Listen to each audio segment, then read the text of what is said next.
રોજ તમે કાજુ બદામ કિશમિશ નો પ્રસાદ આપો છો, થોડો ઘેરે લઈ જાઓ. ઘેરે લઈ જાઉં છું. તમે કીધું મારા દાદાને આપો, એને આપું છું. છોકરાઓને આપો પણ એને આપો. મેં તો તમે ખાઓ, હું ખાવ પણ મોઢામાં બટા દાંત નાંભળે તો આ ગોલોફે ઓલો ગોલોફે સગળે રાખું, નો સવાજ તને દઈ દઉં.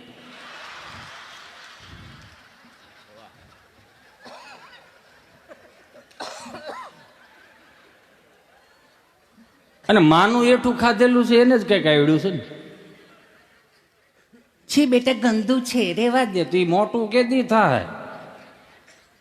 અમુક અમુક ખરેખર અત્યારના એજ્યુકેશન પ્રમાણે નકર આપણા વડીલોએ આપણને જે મોટા કર્યા ને એ હાવ પ્રેક્ટિકલી મોટા કર્યા. લ્યો અત્યારનું કદાચ ઘરમાં 5 જણા હોય ને એક છોકરું 1.5 ફૂટનું 2 ફૂટનું 1.5 વર્ષનું હોય ને, બેટા ચિંટુ બેટા જોજે પડી જવાશે. હવે આપણે જતા ગોઠણિયા ભેર ભેર તમને કહું ઓસરીને કોરે આવતા બામ થોડાક છેટા હુપડ્યા આમ તમને કહું ઈ ઘઉં પસારતા તલ પસારતા મારો રામ જાણે એ પડી જાય આમ રે દાદા અહીંયા ખાટલું પડ મોર દીકરો પડ ધૂપકો માર ધૂપકો મારે આ લા લા જો કીડી મળી ગઈ. આપણું કોઈ વિષયરું જ નહીં, કીડીયું જ વિષયરું. પણ એને ખબર પડતી હતી, એને એ પ્રેક્ટિકલી એટલા માટે શીખવાડ્યા કે આ પડશે ને આય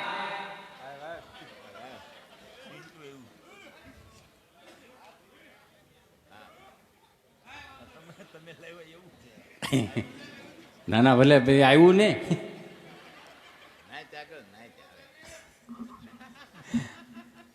એને એને આપણું વિષયરું જ નહીં, કીડીયું વિષયરું. પણ એને ખબર પડતી હતી કે આને આ ધૂપકો ખાહે આ પડશે તો એને કંઈક અનુભવ થાય. નાનપણથી પડવાના અનુભવ શીખવાડ્યા એટલે આમ મોટા થઈને આમ તો પડીને ઉભા રહે વાંધો નહીં એમ. કારણ કે અત્યારના ધંધા છે ને એવા ધંધા થઈ ગયા મારા વાલાઓ. એ 9 વાગે ઉઠે, 9:30 કામે જાય, 10 વાગે માર્કેટમાં એક જ ફોન ચાલુ કરે, હાલો મોટા કઈ પીડ્યા છે નથી થાય એમ 150 જોતા છે. ઠીક છે સારું ભાઈ. પછી જેવો 6:30 વાગે ને બીજો ફોન કરે, હાલો 150 વાળું પીડ્યું છે. આ તમારા વિશે બહારની વાત છે એટલે કઈ ભેગું નહીં થાય. જેવું આખો દિવસનું શિડ્યુલ માની લો 150-150 વાળું કદાચ મળી ગયું તો 10-10:30 વાગ્યા સુધી બાયું બિશેર્યું ઘેરે વાટ જોવે. 2-3 છોકરા હોય, છોકરાને કે તાર બાપને ફોન તો કરી કોણ તને લાગતો નથી કયું નો. અને ઘરમાં હોય એટલા બધાને ફોન, તું ફોન તો કરી તાર બાપને લે હું લગાડું, લાગતો જ નથી કયું નો. તું આ ટું થાય એટલે તું કાંઈ ને જો ટાવર વાળા તાર પપ્પાને ગોતેશ. પપ્પો ખૂણામાં પીડ્યો હોય ક્યાંક, આજો લાગ્યો લે એ હાલો ક્યાં છો તમે? બહાર છો. બહાર બહાર ક્યાં છો? ઈ તો કયો. કીધું ને બહાર છો. તમે કઈ ખાધું? ખાધું હોય ને. હું ખાધું?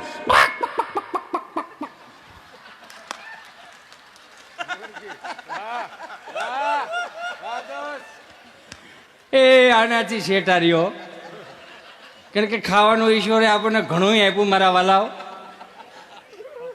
અને આ બહારથી આવે છે ને, જે બહારથી જે 500 કિલોમીટરથી 800 કિલોમીટરથી 1000 કિલોમીટરથી અહીં ગામડાઓમાં, એને તો આ સ્ટેજ ઉપરથી એટલા માધ્યમથી કહી શકું કે મારા વાલાઓ કોકના શેઢા ખરાબ કરોમાં પ્રોગ્રામ અહીંયા કરે, ફોયતરા અહીંયા નાખે. થોડીક શરમ કરો. એ ઝાડવા શરમાય છે કે તમારા બાપ આવા હતા નહીં, તમે કેમ આવા ત્યાં? કારણ કે જે માએ મને તમને બાપે આ ખોળામાં મને તમને મોટા કર્યા, અને કદાચ એક રોટલીનું ચૂરમું છોડ્યું હોય એમાં ગાયનું ઘી હતું ને ગોળ હતો ને ચૂરમા ચોળવામાં એ કદાચ 5 બટકા 5 કોળિયા મને તમને ખવડાવ્યા છે ને એક કોળિયો રહેતો ને તો કે આ રામનો કોળિયો છે, આ કૃષ્ણનો કોળિયો છે, એટલે મને તમને ભજનમાં બેહવાનો ભાવ આવે અમારા વાલાઓ.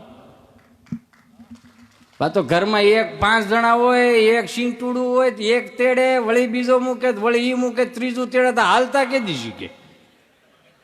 રાખો ઘર કે ડીગી ડીગી ડીગી મારું ચીકડ્યું.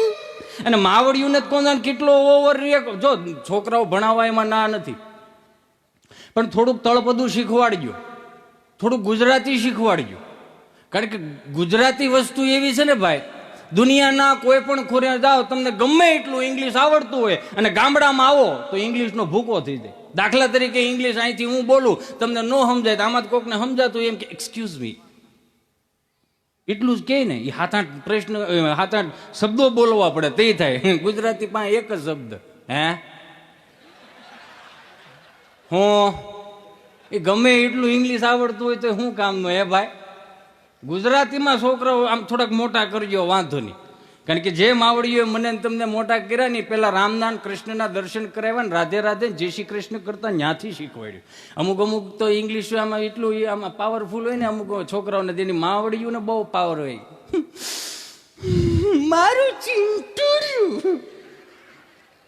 આપણી ઘેરે આવે, સોફો આપણો, પંખો આપણો બળે, સા આપણી પીવે, ભાડું આપણે ભરીને આપણા છોકરાઓની અણીયું કાઢે. હિતેશભાઈ, તમારા છોકરાને ઇંગ્લિશની પોએમ આવડે છે? ઇંગ્લિશની પોએમ એટલે કઈ કવિતા થતી. મેં કહ્યું અમારેથી પ્રાથમિક શાળાનો દેશી ધ્રોબો છે, પૂછી લો, જે આવડતું મારો રામ જાણે. એની વેળા મોટો થાય છે. તો કે અમારા ચીંટુને તમે ગમે તેવો મોબાઈલ આપો ને, એટલું ઇંગ્લિશ પાવરફુલ છે ને, ગમે તેવો મોબાઈલ આપો ને એ નેટ ચાલુ કરીને સરસ મજાની કે ગેમ ડાઉનલોડ કરે. બોલો, મેં બેન 30 વર્ષનો થવા દેની કે કેમ? મેં 32મા વર્ષે તેને ડિલેટ ન કરી નાખે, આપણને સંભાળીએ. શાંતિ રાખ. અમુક વસ્તુની શાંતિ રાખો. નગર નથી અમુક બિચારા, આપણે આ ભાઈઓની જ વાત કરીએ, બિચારા સવારે 8 વાગે ટિફિનનું ડબલું લઈને વિયા જાય, હાંજે ઠેકા ફેંકા ગામને ગોળીઓ પાતા ટ્રાફિક વિંધીને ઘેરે આવી ને આમ 2 ટોલ દબાવી દરવાજો ખોલે, હામાં જ ઉભા હોય ભોળી ભવાનીમાં, આવી ગયા તો ક્યાં જાહે આ? મારે આજે તમને એક સ્વીટ વાત કરવી છે. ઉમરામાં ઉભા રહીને વાત જ કઈક એવી છે. પણ હું વાત કરવાની છે, કેને ઠાયકા પછી હો. હવે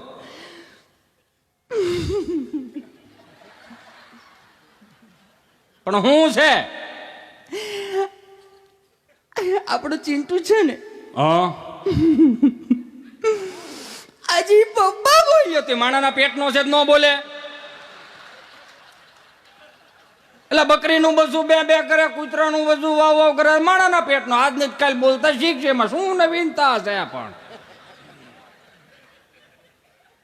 તમારો દીકરો કે દીકરી શિવ મંદિરે જળ ચડાવતો થઈ જાય, માતાજીના દીવા કરતો થઈ જાય, તમારા માવતરના પગ ચાપતો થઈ જાય અને ભાગવત કથાઓ કે રામાયણમાં બેહતો થઈ જાય, તે દી ઓવર રિએક્ટ કરજો કે શીખવાડ્યું નથી ને, આવ્યું ક્યાંથી આ? નકર આ ગવટિયાએ બધે કીડિયારું પીડ્યું, લાભ આપણા છોકરા લી.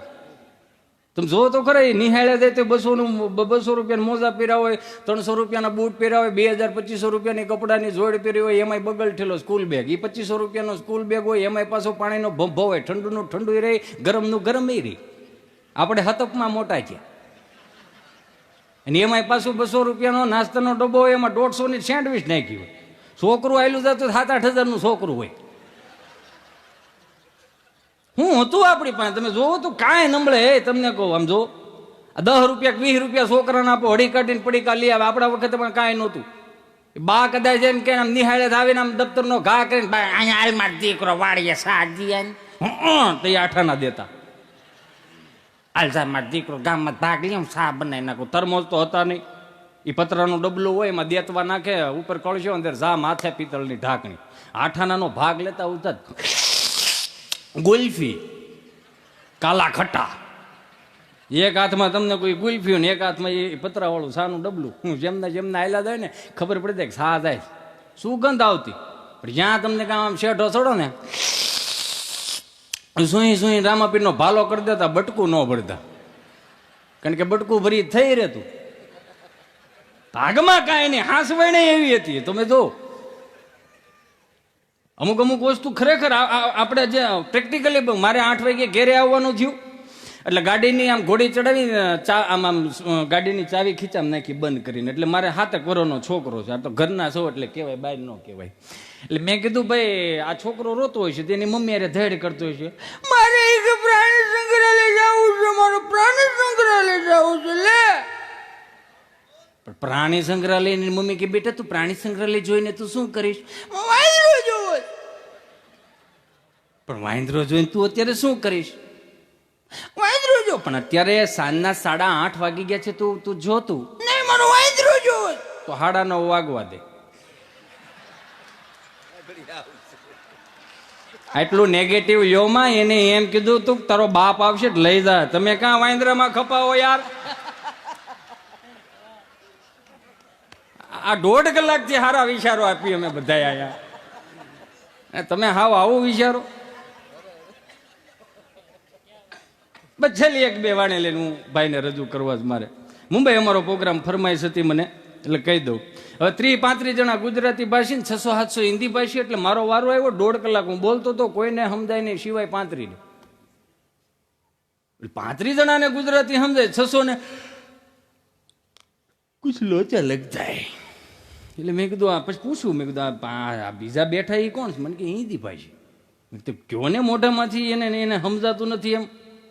મને એમ છે હું અમરેલી જિલ્લાનો મેં લે ને આપણે ગીગા બારોટેક સફાકરું લખ્યું હતું, મેં સફાકરું બોલું. પટેલના છોકરા સફાકરું બોલાય નહીં, આવડે જ નહીં. પણ છતાંય મેં કીધું લેને આપણે 1.5 કલાકનો રાઉન્ડ કરીને મેં સફાકરું બોલ્યો કે હાંધા ત્રોડિયા પાંજરા વાળા હાંકળ હતી બાગ છૂટા બાંગ બોલી ગામડામાં ખિયા હાંક બાંક જાણે છૂટા સિંહી જમુ જાળા બચૂટા પે નાંગ જાણે ટૂટા આસ માન કરતા ફૂટી જમી તાક જાળા ફાળા તેગવાળા પ્રલિકાળા વેરે જગ્યા પાંડવાળા રંગકાળા રગતાળા પૂરુજાને ફોગાળા ઉડેરા વાહે વાદળાના નોર ફાડે પડે તાળી બંદૂકાળે વાગારાણા તોરુજોને કેકાણા ધણકી કરી ઠણકી પાંકરા કડી ઝણકી જરદા કા ઉઠિયા જદાર રણકી સિંધવારા ગડલકી ઉઠિયા રોગા ઠણકી મામલે હુરા કરી મારી મારી. જેમ તમને કઈ અસર નહીં એમ ન્યાય કઈ અસર નહીં. અરે ભલું કરે મારી ખોડિયાર ભોજારામ બાપા. મેં કીધું આનું કરવું હું? પછી મેં કીધું હવે 35 નું ન જોવાનું, 600 નું જોવાનું, એટલે પૂગે ને કોઈ ન પૂગે. કુદરતી અંદરથી હું છું ખોડિયારને પ્રાર્થના કરી. મેં કીધું આ 600 નું કંઈક કરીને આવે ને આ રાઉન્ડ ફેલ થાય. કુદરતી હું છું હિન્દી ફિલ્મના ગીત દુહામાં ધક્કુ માર્યા. बन जो ने जीत दा जिसके लिया मैं जिसके लिए यार मरदा बन गया सी लड़कती मैं जिसको प्यार करता था. દહનું બંડલ આવી રીતે આવ્યું ફરફરતું. કીધું વાંધો નહીં આવે, કારણ કે તમારી વાહ હોય ને કલાકારની હવા હોય, કેટલું હાંકવું કેટલું ન હાંકવું. બીજો દુહો મારવા દે ને, બીજો દુહો માર્યો. बनना गजरा गिटार ना मोतियों के हार ना कोई किया सिंगार बिर भी कितनी सुंदर लगती हो. સલાળા ના આપણે કાંજી ભૂટા બારોટ ઈ એક તારાભાઈ નો જીવ હતો. પછી મેં કીધું હવે લાંબુ હાંકવું નથી, છેલ્લો દોહો મારીને ઘેરે વ્યુ દઉં. નકર આને ખબર પડી જાય છોકરા પાસે મટીરિયલ થઈ રહ્યું. છેલ્લો દોહો માર્યો. પણ ફૂલ તુમ્हें भेजा है गद में आन फूल नहीं मेरा दिल है ऐ प्रीतम मेरे मुझको लिखना क्या तुम्हारे काबिल है. 35 ને સાઈડમાં કરીને 600 આગળ તેડી લીધો. મને કે ક્યાં બાત હે? મેં કીધું કાઠિયાવાડી બાત હે. એ આવે નોય આવે. કારણ કે આપણા બાપ દાદા જે હતા ને વડીલો, જે આપણા ગામડાના વડીલો હતા ને એની પાસે ભણતર નહોતા, ગણતર હતા. એક દાદા આમ હાલ્યા જતા, એટલે એક બિચારો દુકાન ખોલે, દેવાબત્તી કરે. એટલે દાદા ભાઈ ત્યાં જઈને કે રામ રામ ભાઈ, આને એમ કે ગરા ગયું કે રામ રામ રામ રામ બોલો બાપા. હું જોઈ ગાયનું ઘી રાખો. કે બાપા મારે હાર્ડવેરની દુકાન છે, નળ ફુવારા ને વાયસર મળે, ગાયનું ઘી ન મળે. કે તઈ હું બોડી અમારા તમામ વસ્તુ મળશે, ઉતારને કે એમ કરીને વ્યા દે. આવું 7 દી આવેલું. 8મે દિવસે દાદા આવ્યા એટલે કે રામ રામ ભાઈ, કે હવે બાપા જો ઘી માગ્યું ને તો બંધુકે દઈ દી, ન હોય તો મારો દીકરો ના પડે ને એમાં બંદૂક હું કામ વચમાં લાય છે એમ કરીને વી ગયા. 9મે દિવસે નો ગયા ને દાદા 10મા દિવસે ગયા કે રામ રામ ભાઈ. અને એમ કે 9મા દિવસે ન થાય એટલે સુધારો હોય કે રામ રામ રામ રામ બોલો બાપા. હું જોઈ બંદૂક રાખો. કે બાપા મારે તો હાર્ડવેર ની દુકાન, બંદૂક નથી રાખતો મારો દીકરો. કે બંદૂક નથી હો બાપા. તો 1 કિલો ગાયનું ઘી જોખી દે. જેને પાછું જ ન વળવું હોય ને ક્યાંયથી ન વળે એમ. ગજબ એમ. એટલે જોરદાર તાળીઓને વધાવો ભાઈ શ્રી લાલુભાઈ માળવિયાને.